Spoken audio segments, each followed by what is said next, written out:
အားလုံးပဲမင်္ဂလာပါဒီနေ့ဗီဒီယိုမှာတော့ကျွန်တော်ကိုစောမြင့်တန်းစီရဝယ်တဲ့အထက်တန်းလေးကို review လုပ်ပေးမှာပဲဖြစ်ပါတယ်ဒါကတော့အထက်တန်းတွဲလေးပဲဖြစ်ပါတယ်အထက်တန်းတွဲမှာတစ်ဖက်ကတော့ ABC အချိတ်ပါနောက်တစ်ဖက်ကတော့ AAR အချိတ်ပါဟိုဘက်ချမ်းမှာ ABC အချိတ်ကတော့ဒီမှာ AAR အချိတ်ကြီးနဲ့လဲဦးတော့ AAR အချိတ်ခုကတော့ပို့ပေးလိုက်ပါတယ်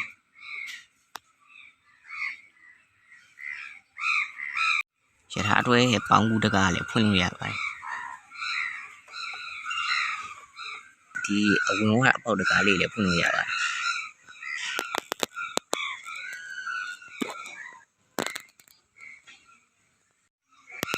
အထက်တန်းတွဲရဲ့အထဲမှာတော့မီးတွေကတော့ပါပါတယ်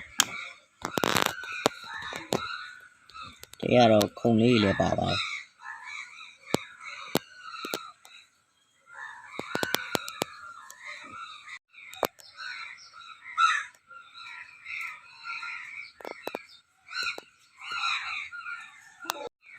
အခုကတော့စကောင်တွဲနဲ့ချိတ်ပြမှာပါ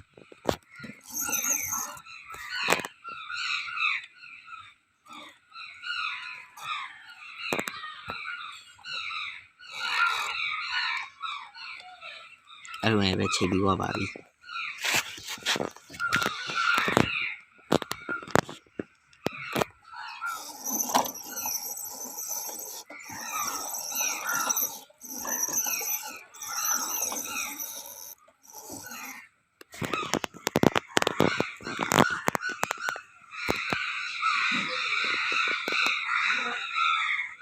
ခုနကတော့ ABC ခေါင်းနဲ့ချိတ်တာပေါ့ AAR ကျတော့ခေါင်းကတော့မှားလာတော့မရှိသေးလို့ဒီ AAR ချိတ်နဲ့ချိတ်ပြပါမယ်ဒီလိုနဲ့ပဲချိတ်ပြီးသွားပြီ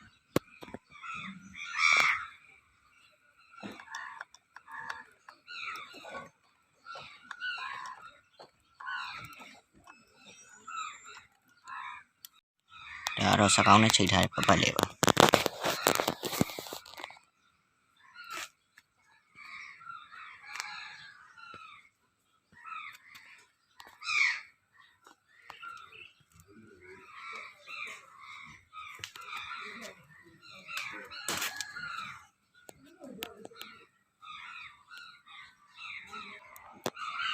ဒါကတော့အတွင်းကပဲဖြစ်ပါတယ်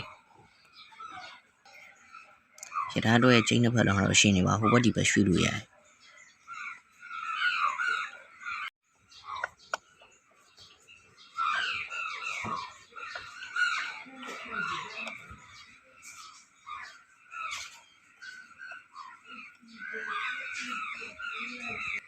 ဒီနေ့ဗီဒီယိုလေးကတော့ဒါပါပဲအဆုံးထိကြည့်ရှုပေးလို့ကျေးဇူးတင်ပါတယ်နောက်ဗီဒီယိုမှာပြန်ဆုံကြရမယ်တတာ